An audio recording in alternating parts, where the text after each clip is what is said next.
No somos amigos de grandes presentaciones, pero creo que José Luis Barceló, que es el conferenciante que tenemos hoy, bien lo merece. Es un reconocido periodista, politólogo, ha estado muy vinculado a cuestiones medioambientales, de ahí este libro.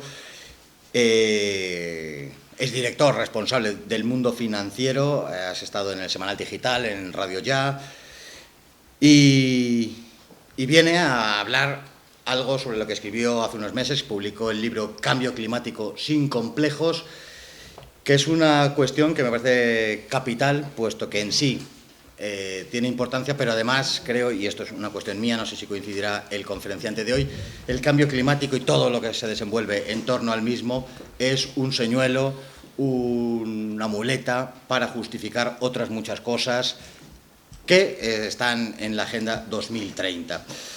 Sin más, José Luis, él me ha dicho que tiene la intención de hacer una breve exposición de la cuestión y que tiene más interés, no tanto en la exposición, sino en las preguntas que luego pudieran hacer ustedes.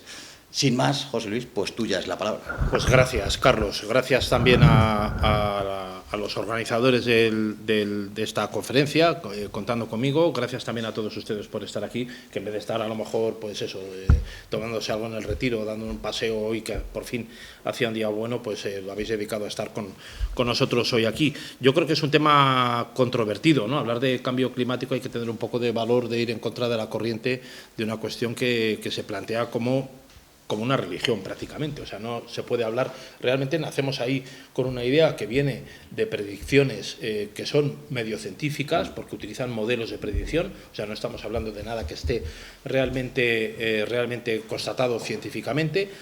Fíjense ustedes que llevamos tomando datos de lo que es la climatología del planeta Tierra desde eso que llamaban la era de las exploraciones a partir de 1720, 1730, cuando las flotas y las armadas inglesa, francesa y española también empiezan a explorar otros continentes y otros territorios en la zona austral, en América, en África, etcétera, y es ahí donde en esos buques de las armadas se empiezan a incorporar científicos, ¿no?, que hacen la taxonomía de especies, vegetales nuevas que no se conocían, animales, aves, insectos, y también se empiezan a tomar datos con instrumentos que había de medición que son parecidos a los actuales, pues acerca de la presión, la pluviometría, la temperatura, etcétera. Solamente hay datos reales científicos tomados desde esas fechas a partir de 1800 y pico. O sea, realmente no hay datos anteriores, salvo las anotaciones que hay pues en diarios, en historias que se cuentan, como aquella de la pequeña edad del hielo que estuvo entre 1640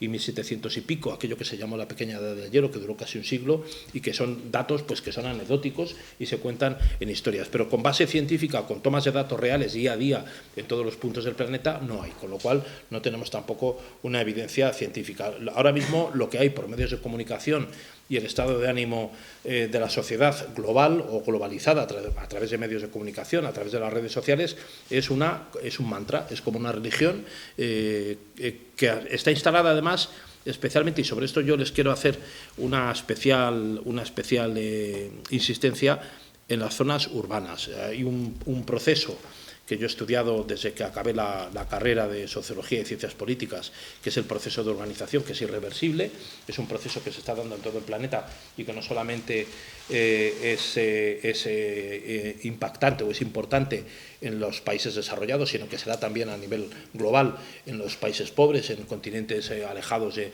las zonas más desarrolladas, en África, en América, etcétera.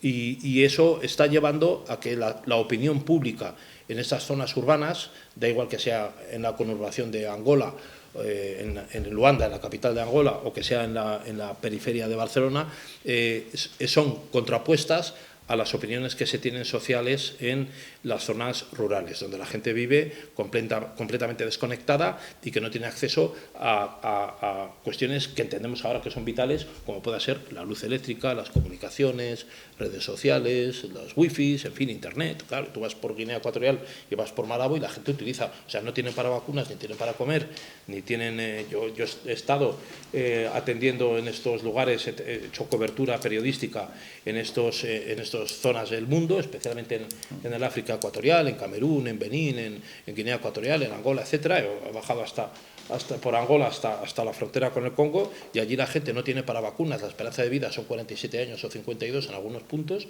no hay para comer, el agua que beben es agua sucia, pero sin embargo llevan las zapatillas de puta madre, todos tienen teléfono móvil, tal. Entonces es el contraste que tenemos en el mundo actual, es un contraste muy fuerte.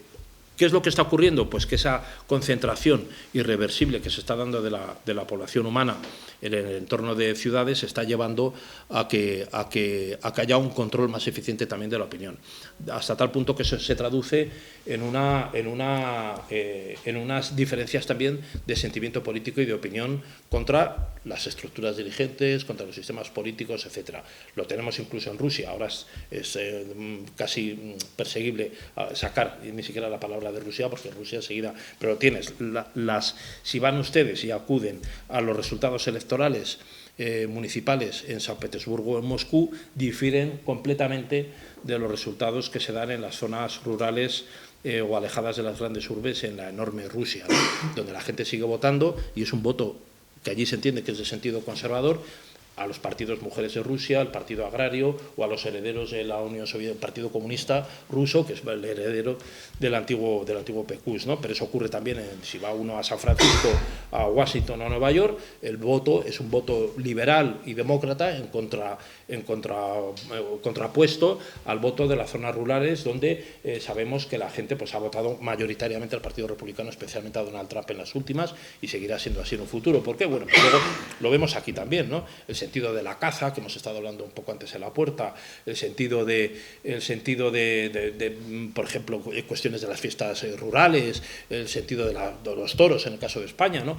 Esto se preserva y se entiende de una forma distinta en el campo, donde tienen todavía una pervivencia y una convivencia con la vida, digamos, más tradicional, lo que se entiende que es natural, cazar o matar un animal, las matanzas, por ejemplo, hacer chorizos y muertos, es una cosa normal. Pero claro, ahora nosotros vamos al supermercado y compramos los filetes de cinta de lomo y de pollo, pero seríamos probablemente incapaces de matar una gallina y desplumarla, y bueno, menos alguno que yo sé que por aquí lo ha hecho, porque hemos estado hablando, no voy a señalar a quién, pero sabemos de alguno que lo ha hecho aquí, no en este local, pero que sí que lo ha hecho, pero que pocos tendrían valor, porque les parecería probablemente asqueroso, le daría pena del pollo y no lo haría. No te digo ya un cerdo, que hay que ver cómo chilla eso, ¿no?, cuando lo matas. Entonces seríamos incapaces sencillamente, o sea, si nos comemos el chorizo, nos comemos la morcilla y nos comemos la cinta de lomo o los filetes de pollo empanado, pero no seríamos capaces de hacer eso, algo que, digo, en las zonas rurales todavía se ve como una cosa natural.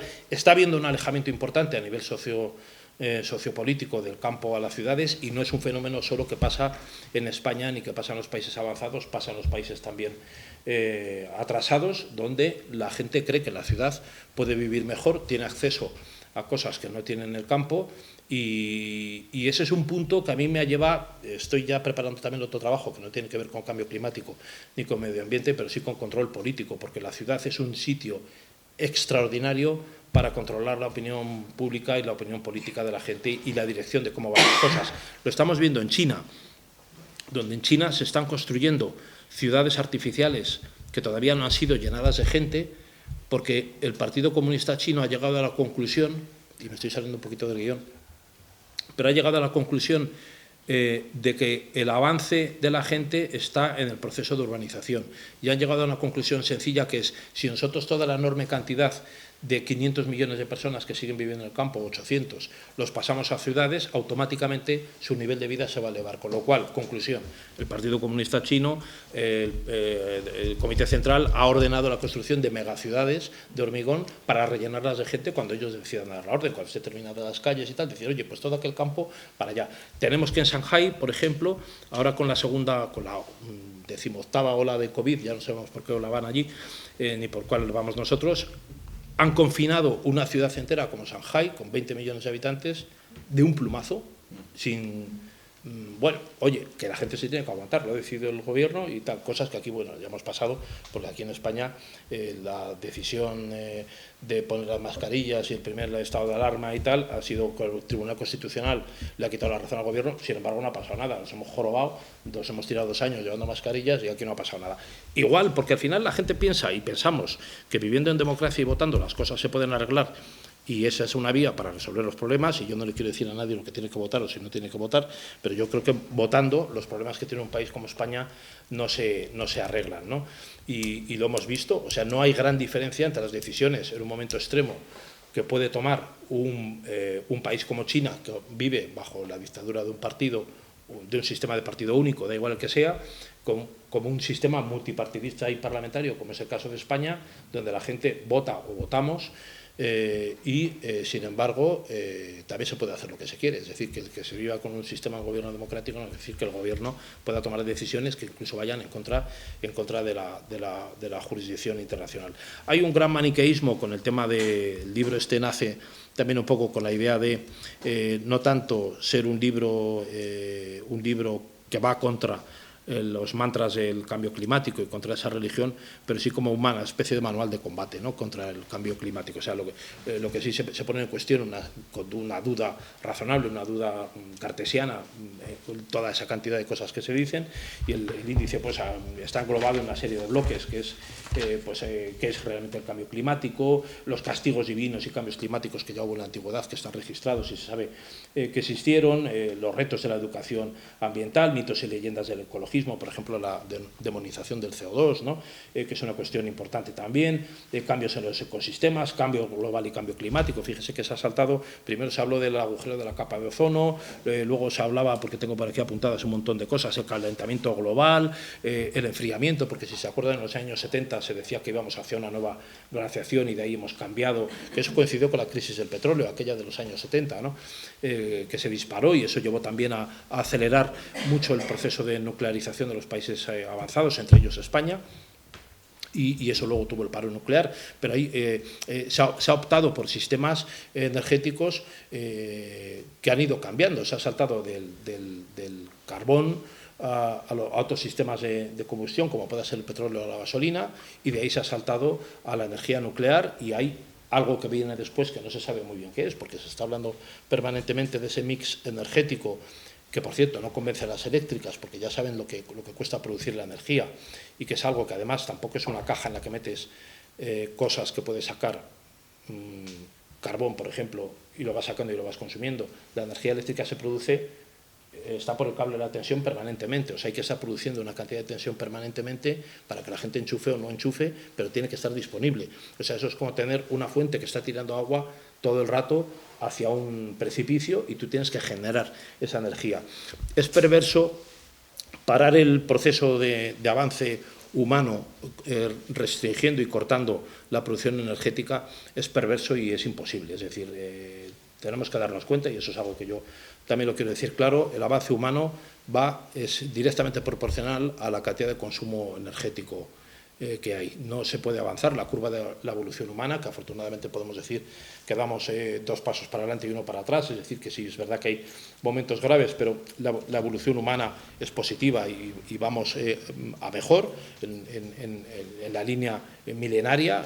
Podemos pensar que ahora estamos peor que hace un siglo o hace 50 años, pero en el tramo si vemos la esperanza de vida y otras muchísimas cosas, mortalidad infantil, etcétera, cultura, alfabetización, etcétera, incluso en los países pobres vemos que son gradientes que crecen.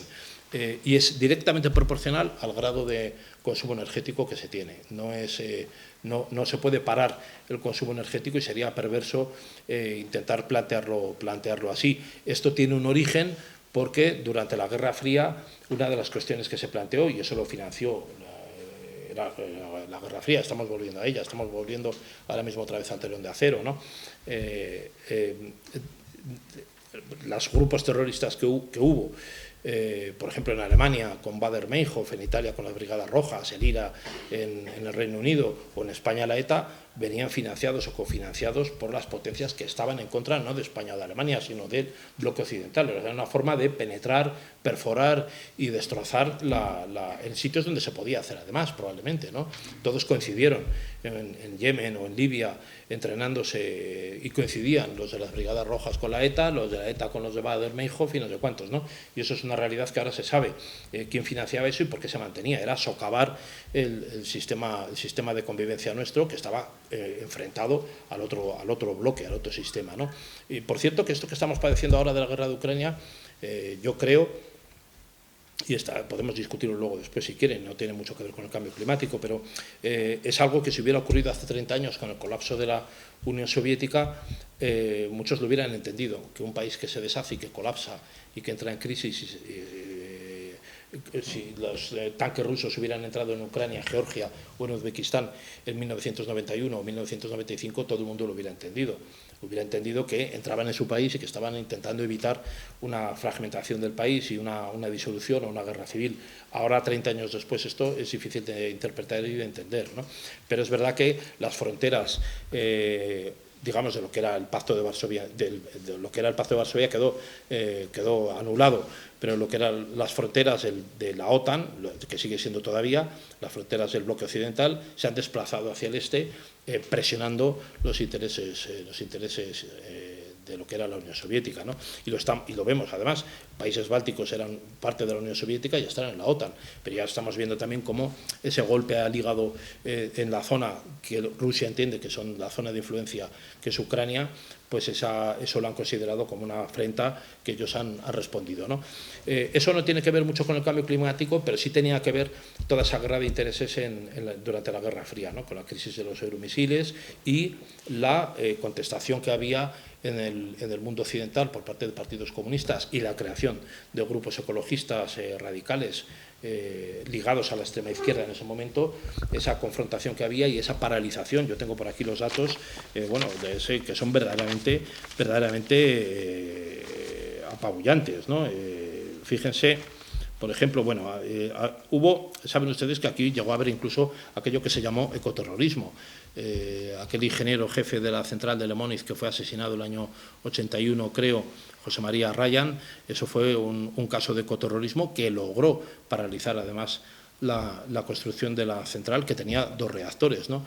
España creo que ahora mismo tiene 7 reactores nucleares, pero ya separaron como 8 reactores nucleares. España llegó a ser prácticamente la 9ª o la 10ª potencia mundial, ¿no? Ahora mismo yo los datos que tengo por aquí, por si lo quieren saber, hay casi 500 reactores mundiales en 31 países, aportan ahora mismo el 11% de la energía nuclear. Hay 53 centrales en construcción ahora mismo en el mundo, pero prácticamente ninguna de esas está en el mundo occidental, está en Europa, ¿no? Es curioso porque cuando se sacó este libro, se publicó, todo el debate energético no se había planteado todavía hasta que ha empezado la guerra y se ha visto que efectivamente a lo mejor habría que replantearse, y Francia lo ha hecho, replantearse la construcción de centrales nucleares.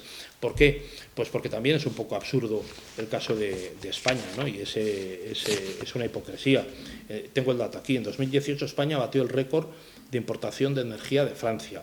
Fueron 24.000 gigavatios hora, que era el 9% de la demanda total de España. O sea, no estamos hablando de ninguna tontería. Es decir, nosotros cerramos nuestras centrales, pero hipócritamente, con los ojos cerrados, compramos el excedente de producción energética francesa y lo enchufamos a nuestra red. Oye, como si Garoña, si explotar la central de Garoña, no fuera a traer las mismas consecuencias que si es la central de Bretaña. Por cierto, Chernóbil llegó aquí, o sea que la nube de Chernóbil llegó hasta aquí, con lo cual es un poco absurdo que haya... Francia es una de las potencias principales, tiene ahora mismo 50 y tantos reactores nucleares, es el país de la Unión Europea que más reactores tiene. Y bueno, la principal potencia es Estados Unidos, pero hay unos listados, por ejemplo, claro, los que se van a pensar. El caso, por ejemplo, Ucrania tenía, ya no sé si tiene o tenía, 15 reactores en uso y 2 en construcción, que supongo que ahora mismo estará aquello en una situación caótica y se habrán paralizado, ¿no? Pero países muy pequeños, como por ejemplo Taiwán, que tiene 4 reactores en uso, tiene 2 en construcción, que no ha parado de construirlos. Japón se van a asombrar, tiene 39 reactores en funcionamiento y 2 en construcción, pero incluso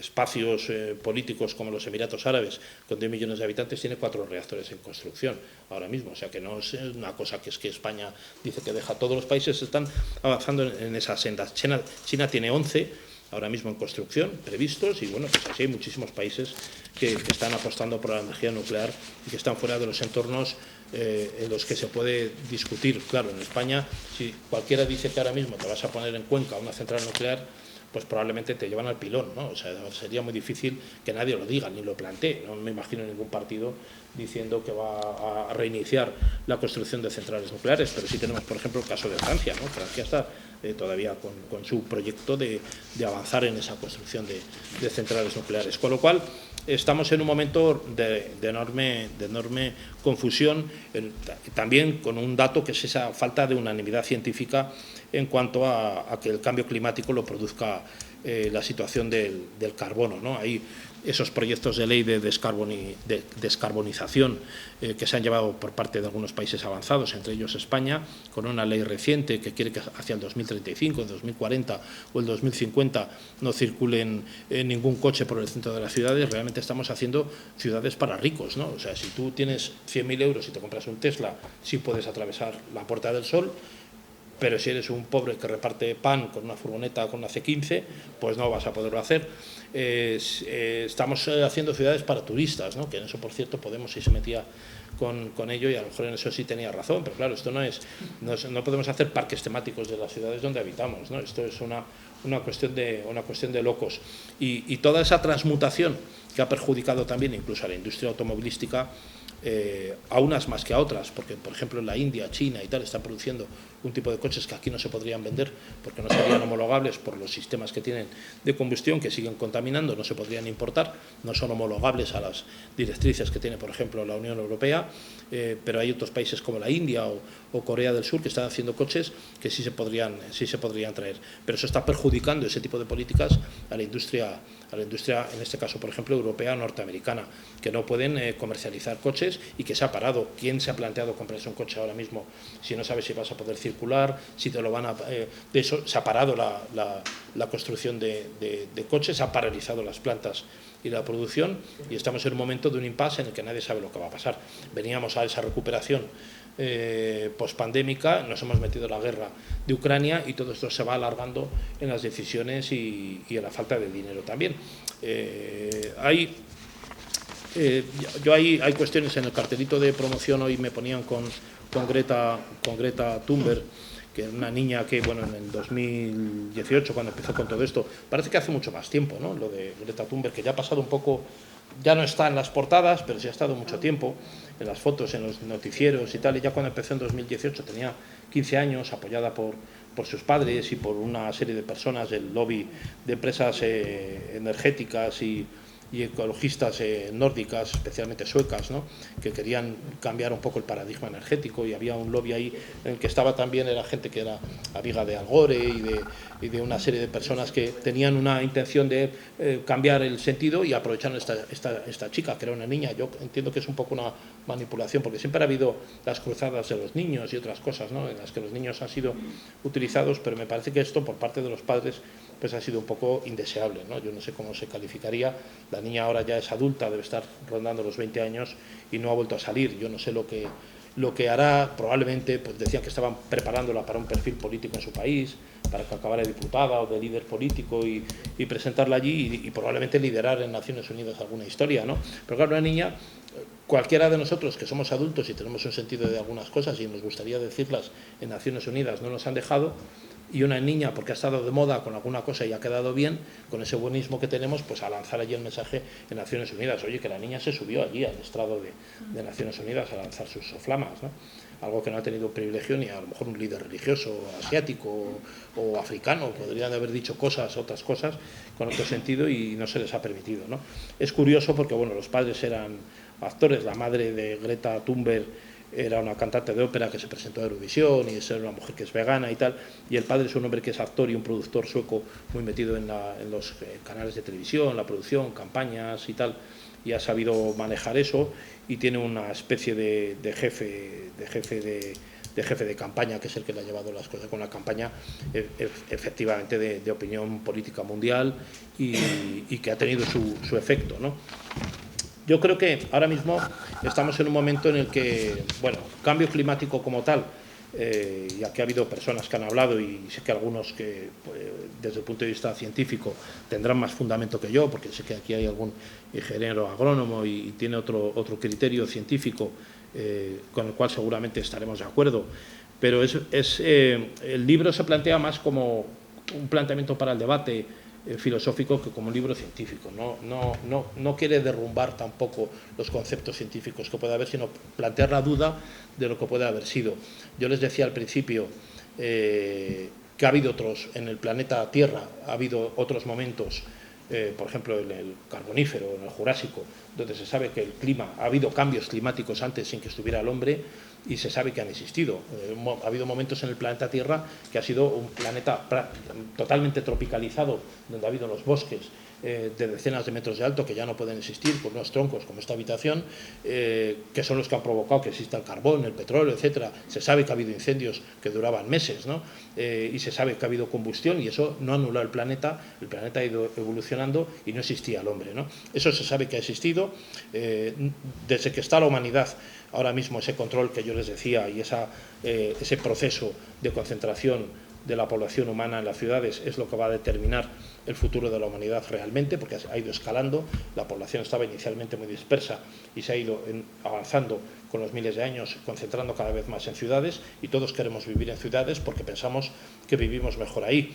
Pero eso va a plantear un problema muy importante y lo está planteando ya con las megaciudades, de acceso a recursos, por ejemplo como el agua potable. Se crea un microclima en la propia ciudad que hace que la ciudad tenga un clima diferenciado del entorno en grados, en temperatura y también, pues, por ejemplo, en nieve, en hielos, etcétera, porque en la ciudad la temperatura es unos grados más alto, 3, 4, 5 grados más alto que en el entorno inmediato alrededor. O sea, en Madrid, si uno sale directamente pues al campo a Móstoles, o te vas a Las Rozas, o te vas a la zona de Barajas, la temperatura es distinta, da igual que sea en invierno que en verano, en el centro de la ciudad.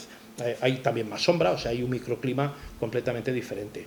Y eso está haciendo que también de cara al futuro se planteen necesidades muy diferentes de la de vivir con una población dispersa en el territorio. Esa concentración urbana hace que sea necesario tener agua potable disponible para todos esos millones de personas, con ciudades, megaciudades de más de 15 o 20 millones de habitantes, que es a lo que se va cada vez más. Eso está haciendo también que se planteen problemas de residuos que hay que sacar y hay que evacuar a diario, porque si no plantean un problema de salubridad importante. Hay evidentemente un problema de transporte y de energía, porque tienes que concentrar todas esas necesidades en un punto, que no es lo mismo que tenerlo disperso, y eso economiza también a los políticos muchos planteamientos de este tipo, ¿no? El control político, la opinión, eso es otro tema del que también se puede hablar, y se daría pie para hablar de otra conferencia, que no sería el tema del cambio climático, pero ese control político en la ciudad es mucho más sencillo. Controlar el estado de ánimo y de opinión de la gente, darles las píldoras para que piensen lo que quieran y actúen en función de los intereses que tenga el gobierno en su momento, ¿no? Eso está planteando también, como digo, es un proceso que se está dando en todos los continentes, no solamente en los países avanzados. Es un proceso de urbanización que es general, ¿no? Y va a plantear también un problema de alimentación. Lo hemos visto como una de las cuestiones que se han venido planteando a través de medios de comunicación y redes sociales son los nuevos alimentos, ¿no? ¿Qué es lo que debemos comer? ¿Cuándo lo debemos comer? ¿Si podemos tomar vino o no? ¿Qué carne podemos tomar? ¿Si debemos comer carne? ¿Cuál es el tipo de cultivos que debe haber? Cuando se habla del mar de los sargazos o contaminación de los mares y lo vinculan al consumo y la pesca, es absolutamente ridículo, porque nadie come ya pescado que se pesque. O sea, las lubinas, las doradas, las truchas, el salmón, todo es de piscifactoría, con lo cual eso no plantea tampoco ningún problema, ni es real. Y luego no es real tampoco los sistemas de protección más avanzados que existen en todo el mundo. Se están dando, irónicamente, en los países donde tenemos más contestación y más protesta, que son los países avanzados. O sea, los mayores sistemas de protección ambiental y de parques naturales y regionales del mundo están en Estados Unidos, están en Europa Occidental. En ningún sitio del planeta se cuida. Podemos estar a favor o en contra de eso, pero en ningún sitio del planeta se cuida también como los países avanzados. En Japón, tal. Los países donde más se devasta, precisamente los que no están encuadrados ahí. China, los países africanos donde las multinacionales van a devastar, les dan un cuadrante para explotar un bosque y se van a 4 montes más para allá a explotar otro para que cuando venga el inspector lo corrompen y sigan cortando árboles en tal. O sea, las especies, en el año 2000 había 90 linces. Ahora hay un sistema de hiperprotección, que ustedes lo saben, si alguno vive en la periferia de Madrid, están los vertederos llenos de jabalíes y de todo tipo de bichos. O sea, que nunca se ha protegido tanto como se ha protegido ahora. El lobo está llegando a la Sierra de Guadarrama, o sea, volviendo otra vez. ¿Por qué? Pues porque ha habido una hiperprotección que yo creo que puede ser buena, pero se está dando en los países avanzados y ahora lo tenemos. Cuanto más zorros, más jabalíes, más lobos, linces, decía, el año 2000 había 90, ahora hay más de 1000, no se sabe ni cuántos hay. Porque ha habido un sistema eficiente de protección, es verdad, pero que lo tenemos aquí. Donde más cuestionamos y más protestamos y más nos creemos que está... ¿Por qué? Pues porque tenemos un sentimiento también urbanita de la protección ambiental. O sea, somos ecologistas de balcón. Nos interesa el geranio, nuestro gatito, los canarios de no sé qué y tal. Y tenemos un concepto también un poco Disney, ¿no? del animal. Nos gusta el ratoncito, si tienen no sé cuántos, los patitos, nos da pena. Esto, como digo, en el campo, en el mundo rural, no sería real. No es real. Tenemos un concepto que no es real del medio ambiente y lo tenemos en nuestro sentido de sentimiento y de opinión próximo. Nuestro medio ambiente son las basuras, si no se recogen un día, es nuestro entorno urbano, que es artificial, eso no es el campo. Esa hiperprotección que ha habido en España, por ejemplo, en los últimos 30 o 40 años, con los sistemas de parques regionales, parques nacionales, etcétera, que están bien, ya lo digo que yo creo que están bien, han traído una recuperación del campo y también un abandono, porque hay sistemas humanos, económicos humanos, que eran naturales también, como el sistema de Dehesa, por ejemplo, que con la retirada del humano del campo y la vida agropecuaria, con las explotaciones intensivas en vez de extensivas, y este debate que ha habido tan grande, ¿no?, sobre la ganadería y tal, pero es real, porque el abandono del campo está trayendo que no se cultiva nada. La cerveza, el 50% de la cerveza que bebemos se hace con cebada ucraniana, ahora mismo. Nosotros no cultivamos, que bueno, siempre ha cultivado España muchísima cebada, trigo y tal, pero es que ahora mismo no se cultiva, o sea, tenemos que importar. Que el problema es que ahora no vamos a tener cebada, yo no sé dónde la van a sacar. Supongo que habrá silos enteros de cebada por ahí y pensarán que no es un problema. En algún momento dejará de haber cerveza o se pondrá el doble. En vez de comprar 2 euros, pues pagaremos 5. Pero eso es real, o sea, España se ha ido retirando del campo y ese abandono del campo ha traído que hay una silvestrización del campo, ¿no? La dehesa se ha convertido en monte abajo, ya no existe.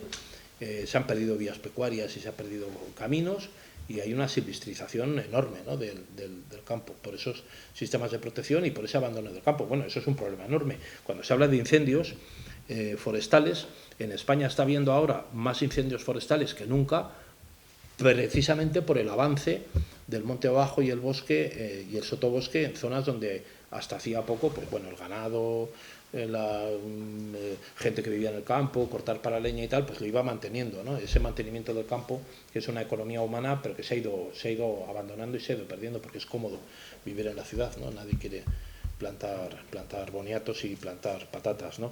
Yo estoy abierto un poco al debate y las preguntas, no sé si con este tiempo es suficiente, porque, bueno, sí, yo creo que he hablado un poquito más de media hora. Sí, vamos, invitarles a que lo lean. El libro sabe que lo pueden comprar aquí arriba, pues se puede comprar. Sí. Invitarles a que lo lean y que les deje mi correo electrónico por si me quieren hacer alguna pregunta, pero también la pueden hacer aquí, ¿no?, que yo creo que es un momento estupendo por si queréis plantear alguna duda o no están de acuerdo con alguna de las cosas que he dicho, que también lo pueden decir, ¿eh? O sea, es una cuestión de opinión, ¿eh? No científica. Cualquiera que tenga una. Sí. Yo te quería preguntar un poco referente a lo que has hablado del control político de las ciudades. Bueno, hemos visto cómo la pandemia, bueno, ahora también el Gran Capital está empujando con la vertiente del metaverso, etcétera, etcétera, que está haciendo o está empujando a que nuestros trabajos se realicen desde casa. Esto es lo que está provocando en cierta medida, que todos habremos visto, que mucha gente está volviendo al mundo rural o a ciudades de menor calado. Yo, por ejemplo, que he pasado toda mi vida en Burgos, muchos amigos han tenido la posibilidad de ir de Madrid de vuelta a Burgos porque no es necesario que estén presencialmente en el trabajo. Este principio que hace que volvamos al mundo rural o a las ciudades más pequeñas no choca con lo que comentábamos de la agrupación de las personas en las grandes ciudades,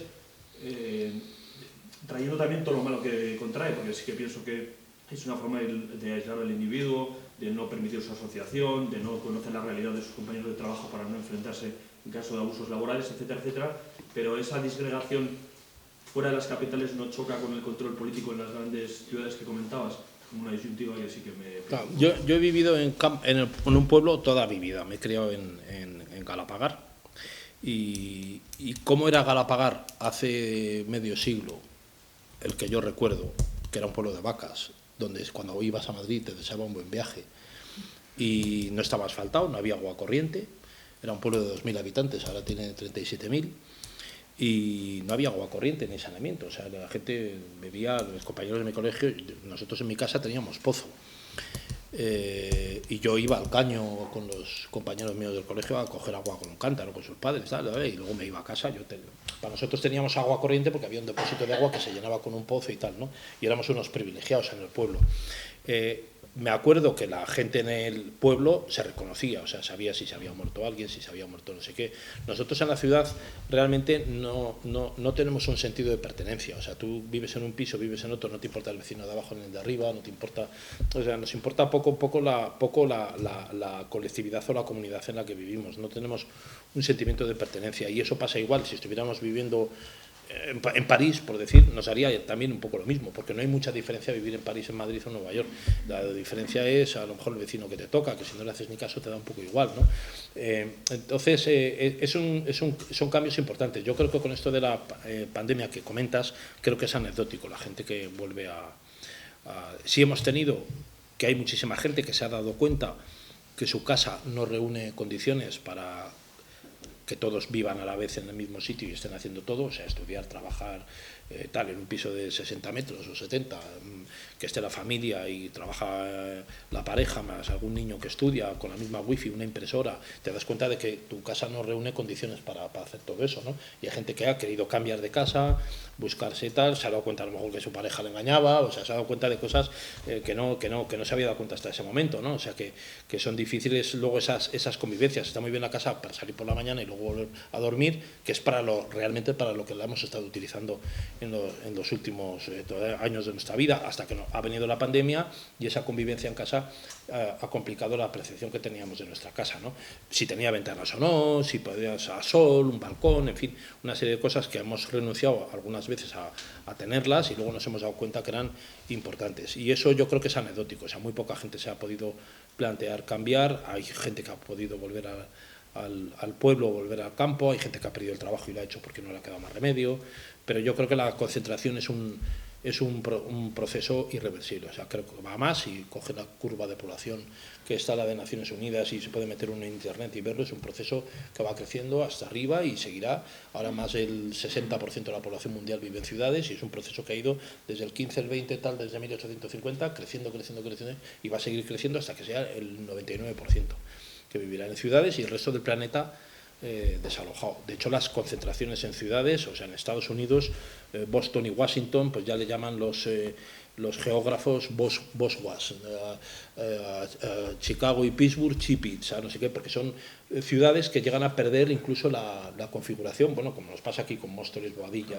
Dices Ayuntamiento de Boadilla, pero ¿qué ayuntamiento? Ni Pozuelo, o sea, código 28223 si es Pozuelo y 28023 si es Madrid, pero lo que hay es una calle, o sea, cruzas la calle y es otro municipio. Entonces llega un momento que toda esa conurbación no es prácticamente una ciudad, es un bloque, ¿no? Es un bloque. La gente se distancia, parece que vives en otro ayuntamiento, Vivo en un pueblo, no vives realmente en un pueblo, ¿no? Vives a 10 minutos del centro de Madrid, pero son ciudades ya, en el caso de España, todavía pequeñas, pero claro, el caso de Londres, el caso de Estambul, que son 20 millones, parece Corcusant, cuando despegas del avión no se ve el fin de la ciudad, o sea, tú despegas y hasta que no se meten las nubes al avión no ves el final de Estambul. Todo lleno de casitas, de minaretes, de no sé qué, se va extendiendo la ciudad y son, 20 millones de habitantes hay metidos en Estambul, que se dice pronto, como el Cairo o México, claro, hay muchísimas ciudades, Caracas, tal, ciudades de 8 millones, de 6 millones de habitantes, Shanghái tiene 20 millones de habitantes también, y si cuentas las periferias y tal, ya se va concentrando, pensando la gente que allí a lo mejor tiene más oportunidades, claro, yo mismo no renuncias, ¿no?, a vivir en el entorno urbano. ¿Dónde te vas a ir? A un pueblo de Huesca. Se habla de esto, ¿no? Es decir, por recuperar el campo, venden un pueblo en Galicia, en los Pirineos venden una masía en no sé qué bonito vivir con una cabra y plantando boniatos y tal. Lo dices como una cosa utópica, es bonito, pero luego no es real. O sea, poca gente lo hace, ¿no? Poca gente se atreve a dejarse crecer la barba, irse allí con 2 cabras, 2 pollos. Tendríamos que volver a eso que decíamos al principio, tienes tú que matar el pollo, coger huevos, matar a la gallina cuando ya no pone, en fin, una serie de cosas que hemos perdido la tradición o el hábito de hacerlo, ¿no? Yo le quería preguntar, señor Barceló, la verdad que las recomendaciones de estos gurús del ámbito ecológico, pues a veces a nosotros sobre todo nos suenan muy disparatadas, ¿no? Tener menos hijos, dejar de comer carne, bueno, utilizar menos el coche, usar el ferrocarril, el tranvía, este tipo de cosas, que evidentemente nuestra libertad es lo que nos da la gana.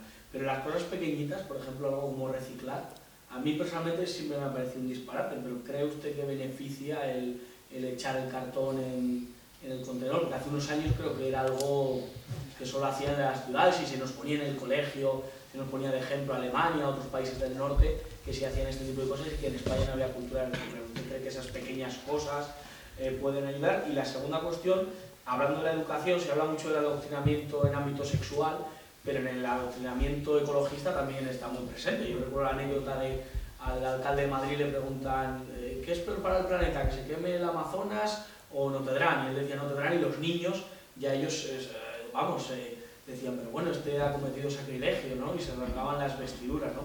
¿Cómo combatir ese adoctrinamiento? ¿Cómo esos mantras que se están colando por parte de los grandes ecologetas, pues cómo combatirlos de una manera práctica?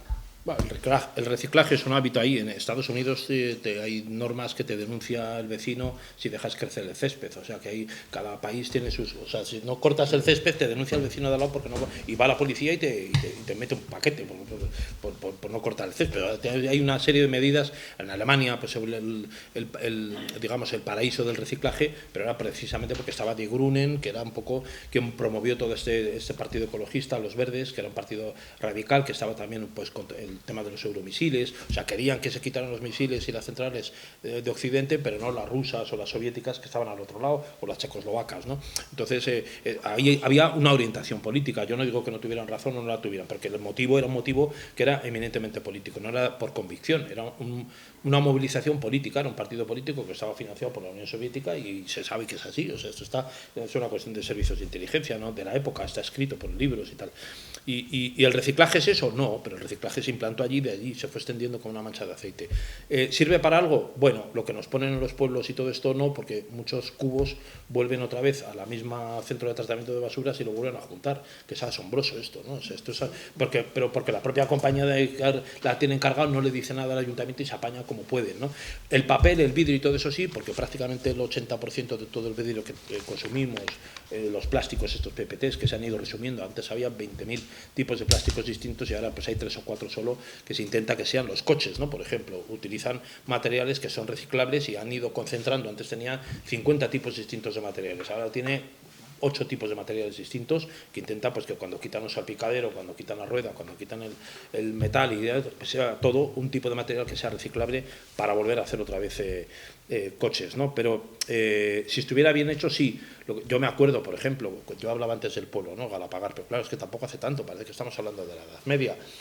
Los restos de basura que había en mi casa cabían, qué sé yo, en esto así, que no había ni bolsas, una bolsa de papel, no había bolsas de plástico, es que no había bolsas de plástico, había los papeles en envolver cuando devolvían el pescado, la carne, y cabía todo ahí y no había ningún tipo de envase, había alguna lata, eso sí, y todo iba a un vertedero que teníamos, que íbamos nosotros con un cubo, lo volcábamos así y allí se pudría, eran las cáscaras de naranjas, alguna lata, no sé qué, y restos de comida y tal. Allí, oye, aquello estaba emponzoñado todo aquello, pero estaba concentrado en un sitio y tal, era todo materia orgánica que es biodegradable, o sea, podía provocar que hubiera ratas, hubiera urracas y tal, pero realmente no tenía ningún problema ambiental. Ahora sí, porque es una civilización del desecho, de usar y tirar, ¿no? Hay muchísimo envase, muchísimo material que no es biodegradable y eso sí provoca un problema.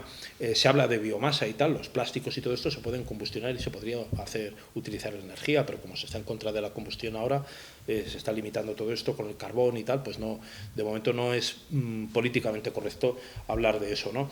Y yo me acuerdo, comentabas lo de la imagen de los niños el bosque, lo de Notre Dame, y yo me acuerdo, me ha venido otro cuando lo estabas comentando, cuando la guerra del Golfo dio la vuelta al mundo antes, la imagen del cormorán manchado de petróleo, que los muertos, las bombas y los incendios y los niños muriéndose tal. O sea, lo que dio la vuelta al mundo y todo el mundo decía, ¡ay, qué pena el cormorán! O sea, todo el mundo le dio pena al cormorán y eso dio la vuelta por redes sociales, inmediatamente a una velocidad por todos los aparatos de televisión y tal. La guerra del Golfo, el desastre ambiental, salían los pozos de petróleo quemándose, los charcos de petróleo por allí, el cormorán. Oye, a la gente le dio pena al cormorán, no le daba pena la gente que estaba muriendo, la guerra, el país destrozado y el desastre que se había provocado humano, ¿no? Que, por cierto, igual, porque había gente que estaba manchada de petróleo y muriéndose igual que el cormorán. O sea, la gente le daba pena al cormorán, o por lo menos es lo que se difundió.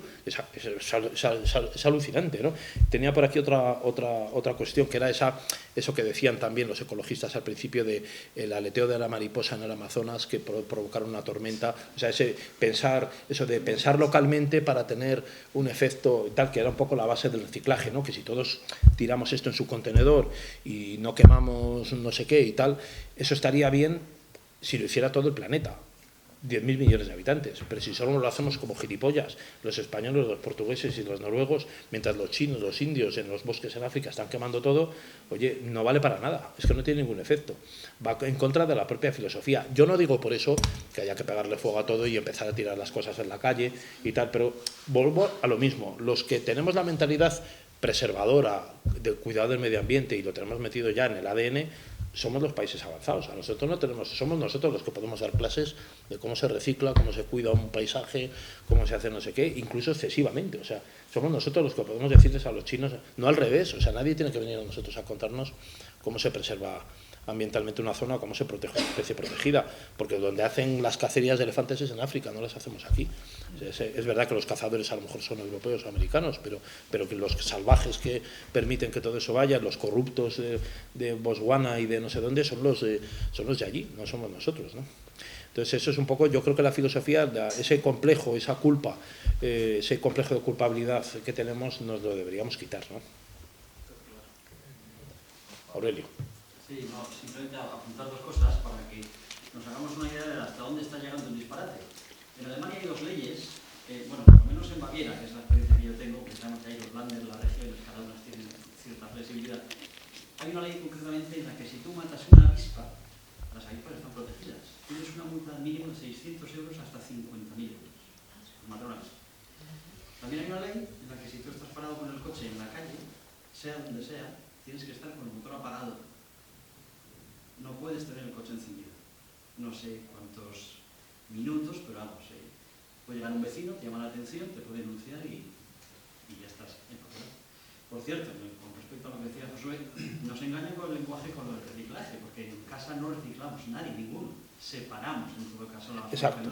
No llegas a reciclar. Efectivamente, todo va a una planta de reciclaje y como máximo lo que hacemos es facilitar al operario que él, pues más o menos lo que está en vidrio, venga un vidrio y que no venga un plástico, pero todo se hace en la planta de reciclaje, no en casa. O sea, yo particularmente no lo hago nunca y nunca lo he hecho ni nunca lo haré. Pero, luego en las plantas... En las plantas de tratamiento tienen personal que se dedica también otra vez a separar de las cintas y lo hacen, ¿no? Yo he estado en plantas y lo hacen esto, ¿no? Y los vertederos históricos que había en La Coruña, no sé dónde, que son montes enteros donde dejan además unos tubos, porque aquello quemando un gas, el metano y tal, y tiene unos lisiviados, que es todo lo que rezuma de la putrefacción de decenios de basura amontonada, que son montañas enteras de basura que las recubren luego de césped, de hierba, de bosque, de árboles, y aquello va rezumando y se va asentando, con el tiempo va perdiendo porque se va secando y va perdiendo líquido, y han intentado recuperar el paisaje porque allí ha habido vertederos verdaderamente horribles, ¿no? de basura. Entonces eso es un problema. Probablemente la mejor forma que había era con la combustión, o sea, quemándolos, las incineradoras de basuras que además mueven turbinas y producen energía, pero claro, eso ahora mismo es, como digo, políticamente incorrecto, ¿no?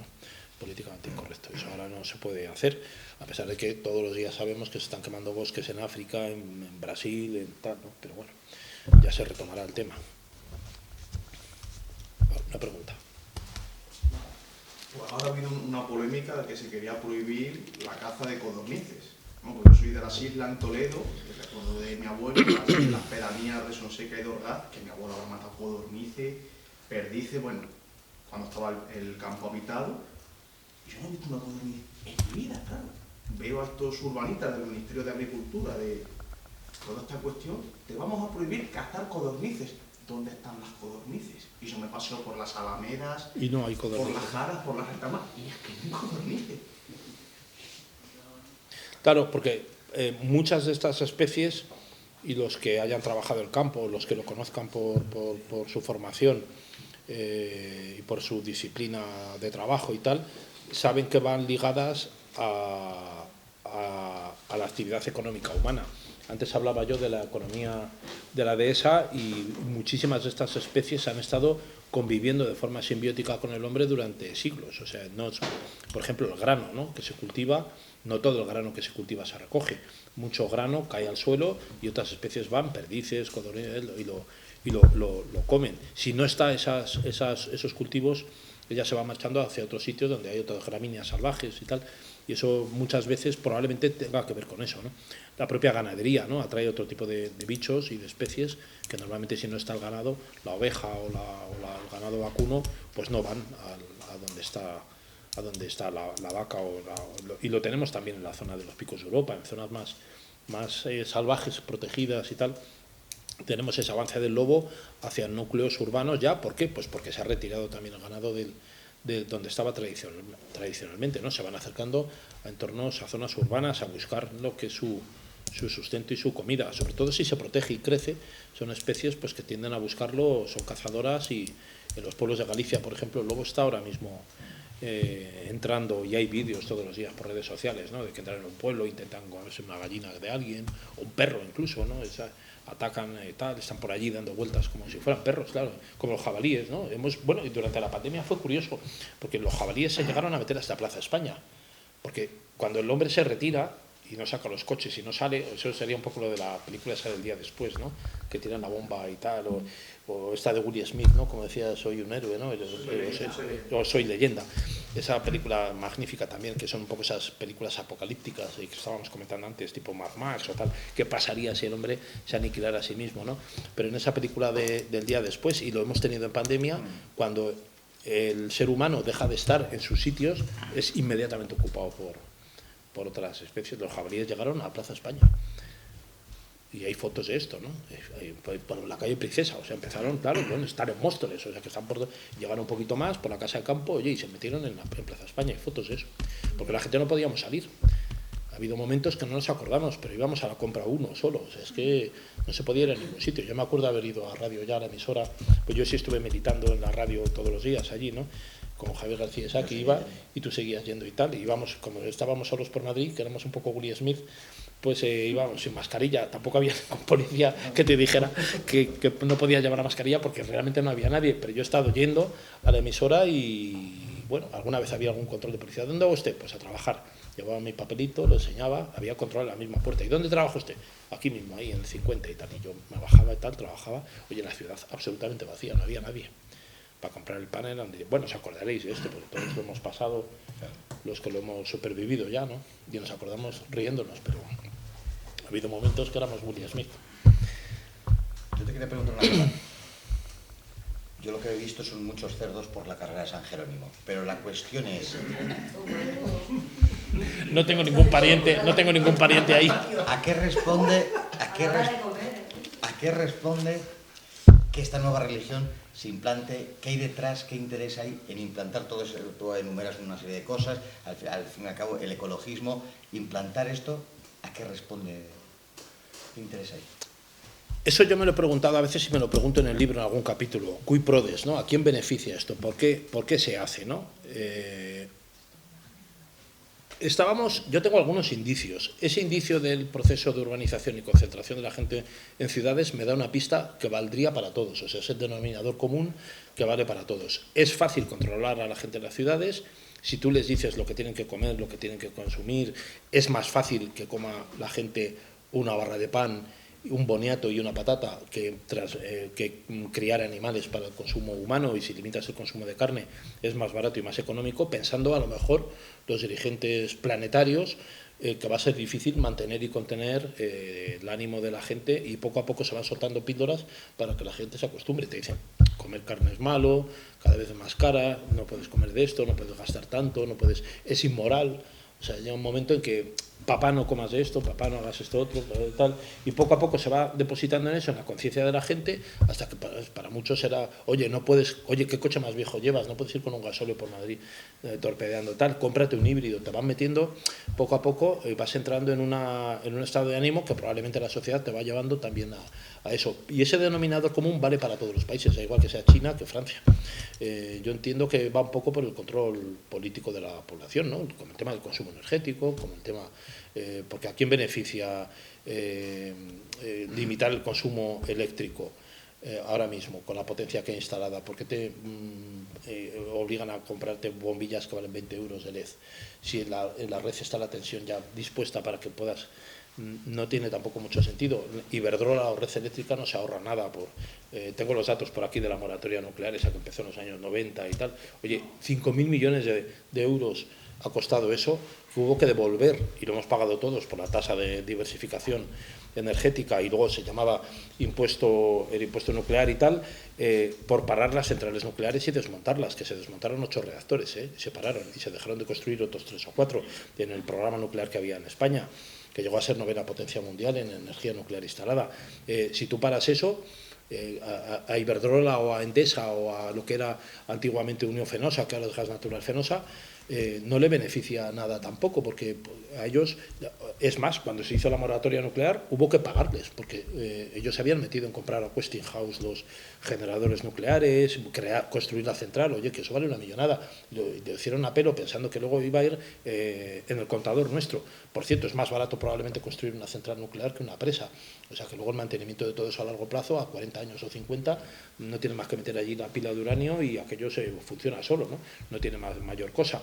El problema de la energía nuclear son los residuos, que cada vez se están planteando además centrales nucleares que el residuo es menor, y el tema militar, ¿no? O sea que siempre está la cuestión de que quien sea una potencia nuclear energética, o sea, pueda hacer centrales nucleares, y eso lo estamos viendo ahora con Corea del Norte, pueda ser una potencia militar nuclear también, ¿no? Y eso es uno de los problemas o de la discusión que había en los tiempos de la Guerra Fría, ¿no? Y que sigue habiendo actualmente. Quien domine un reactor nuclear se sabe que puede construir una bomba nuclear también y se convierte inmediatamente en potencia nuclear militar, y eso es una de las cuestiones también que está ahí pendiente. Bueno, España podría ser una potencia militar nuclear, no lo ha hecho, pero podría haber hecho la bomba, pero Francia sí, por ejemplo, lo es. En relación a esto último que está diciendo de que España podría ser una potencia nuclear, hasta donde yo tenía leído, los americanos nos habían vetado de poder serlo, ya que España es la quinta reserva mundial de uranio del mundo. ¿Cree usted esto? ¿Usted tiene creencias respecto a esto? Sí, lo que pasa es que hay, por desgracia, una cuestión, o sea, el tema de que Estados Unidos, yo no creo que haya tenido una intención de limitar mucho. España fue para Estados Unidos en los años 50 un aliado privilegiado que no estaba en la OTAN y con el que Estados Unidos podía hacer prácticamente lo que quisiera y España sacar tajada de aquel acuerdo, o sea, un aliado preferencial. El único socio de Estados Unidos en la época, que había además ganado al comunismo en combate, y eso es una realidad histórica, y la España de Eisenhower y los anteriores y los siguientes veían con buenos ojos al régimen español, porque era distinto de los demás y podía acordar con él vis a vis sin tener que contar con los demás. No estaba en la OTAN, no estaban cuadradas las alianzas que había y tal. Un poco como pasa ahora con Marruecos. Marruecos está en la misma zona del mundo, si os dais cuenta, todo el debate que está viendo ahora con Marruecos, Carlos seguramente no será de la misma opinión, pero es un socio preferente ahora de Estados Unidos que ha desplazado a España, porque España sí está en la OTAN y España no es esperable ninguna decisión razonable que pueda tomar, o sea, no es un socio fiable, y Marruecos en cambio tiene una situación muy parecida a la de la España de los años 50. Es un país que funciona autárquicamente, no está encuadrado en ninguna alianza, funciona a vapor libre y puede acordar con él y condicionarle lo que quiera, ¿no? Y está en la misma zona del mundo, o sea, está en la misma zona regional de control en la entrada del Mediterráneo y está en la misma zona del Atlántico norte y pues sencillamente ha desplazado el socio, el aliado, ¿no?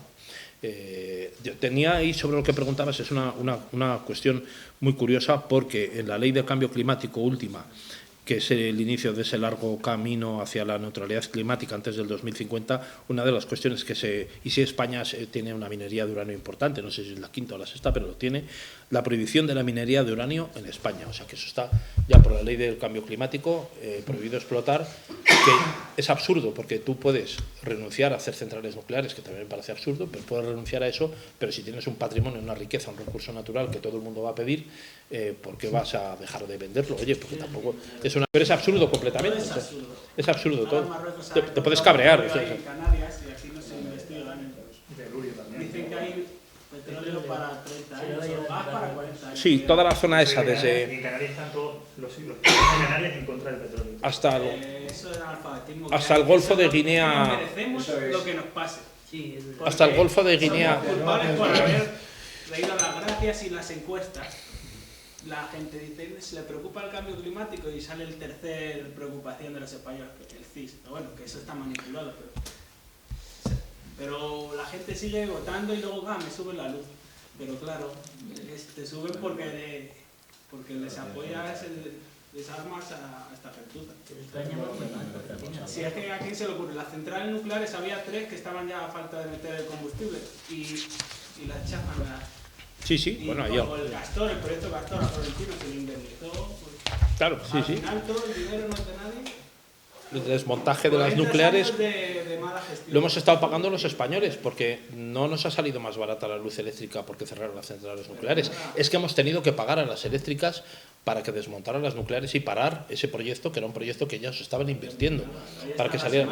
Nosotros lo hemos pagado, había una tasa. España es uno de los pocos países del mundo que tiene 2 impuestos en la luz. Es el IVA, los impuestos comunes que hay y además la tasa de diversificación de ahorro de energía, que era precisamente por parar por la moratoria nuclear. Hemos tenido nosotros que financiar por el contador toda la expectativa que a ellos se les frustró. De central nuclear, pues construimos la central nuclear. Oye, no construyas la central nuclear, tírala. Joder, pues págamela, ¿no? Y la hemos pagado todos por el contador. Creo que estaba, incluso el proyecto español estaba por encima del francés al morir Franco en 75, así. Había 30 centrales que ya estaban a falta de nada de... Sí, tengo. Yo tengo una duda, hablaba del control político como parte del interés que hay detrás de todo esto y yo creo, bueno, ¿qué opina también de esa alianza del gran capital, de los grandes bancos, las grandes multinacionales con el tema del cambio climático? Entiendo el control político, sabemos que hay una relación entre este gran capital y ese control político, pero entiendo que es un interés puramente financiero. ¿Qué nos puede decir al respecto? Yo ahora, sinceramente, creo que estamos, es una opinión personal, de analista periodístico, de estar todos los días leyendo y tal. Mi opinión personal es que ahora mismo hemos estado 20 años o 25 o 30 engañados, o sea que hemos estado con unos discursos buenistas de globalización y tal que se han parado completamente. O sea, ahora mismo la globalización y cómo va a ir esto en los próximos lustros es completamente distinto de lo que nos han contado. O sea, ni la energía va a ser más barata, ni nadie va a renunciar a hacer energía nuclear, aunque nosotros no lo hagamos, pero todo el resto del planeta va a tirar.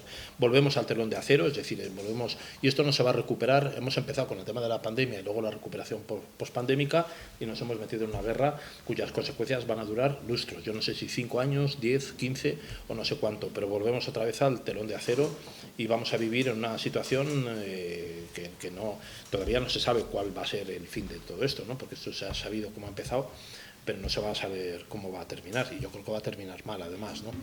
Entonces Ucrania terminará como un país fallido. Yo creo que Rusia se ha salido con la suya de destruir Ucrania como un espacio donde podría ponerse en cuestión su integridad o su seguridad, ese es su argumento. Kiev quedará como un Berlín, 2 zonas y la parte occidental de Ucrania hasta Polonia y lo que es la zona moldava y tal, pues se quedará bajo un control y una reestructuración occidental. con una penetración ahí, que eso para Rusia va a continuar siendo un riesgo, ¿no? Un riesgo. Entonces, los riesgos son múltiples, están creciendo, o sea, Finlandia y Suecia dicen que se quieren incorporar a la OTAN, ahí se plantea unos nuevos niveles de gasto militar y tal, pero fíjense que es que hace tan solo unos pocos meses, Trump, antes de las elecciones que ganó Biden, estaba hablando de que la OTAN, los países socios tenían que aumentar el gasto militar por encima del 2% del PIB. Y algunos hacían chuflas, otros decían, este está loco, este no sé cuánto. Bueno, aquí ni hablar, ¿no? Con el gobierno de Pedro Sánchez, esto no es imposible, tal. Ha llegado la guerra de Ucrania y el discurso ha cambiado, la tortilla se ha dado la vuelta y ahora todo el mundo dice, incluido Pedro Sánchez, que va a gastar el doble de militar por encima del 2% y no sé qué. Pero bueno, claro, porque las circunstancias han cambiado completamente. No nos están contando todo lo que va a traer esto de consecuencia, pero las consecuencias van a ser dramáticas y la recuperación de esto, no nos vamos a recuperar en lustros. Esto, volver la situación, fíjese, la caída de la Unión Soviética, que se produce a partir del año 91, del 45 al 91 pasan como 45 años hasta que colapsa, y desde que colapsa ahora han pasado 30 años, o sea, ha pasado mucho tiempo. No es tampoco lo que ha pasado, parece que es una cosa moderna, la caída de la Unión Soviética, nos parece, bueno, a lo mejor a algunos nos parece que somos ya muy viejos, pero nos parece que es de antes de ayer, pero es verdad que parece bastante más reciente de lo que ha sido. Las consecuencias que va a tener esto ahora, contando el tiempo para atrás, van a ser muy largas y se vuelve otra vez a una guerra fría, ¿no? Y esto lo tenemos, transportar un contenedor de estos desde un puerto chino o de Japón, pasando por el canal de Suez hasta Europa, o llevarlo a Estados Unidos, valía hace un año, bueno, antes de la pandemia, hace más de 2 años, $2.000 o $3.000. Ahora no lo traes por menos de 12.000, el mismo contenedor. Entonces eso, hay muchos menos compañías mercantes, han quebrado muchísimas, los puertos tienen muchísimo menos movimiento y se van concentrando todo. O sea, esto traerá un aumento de los precios y un aumento al acceso. Bueno, ayer subía los tipos de interés la Reserva Federal, ¿no? Medio punto. La primera vez en 22 años que subía tanto de golpe, ¿no?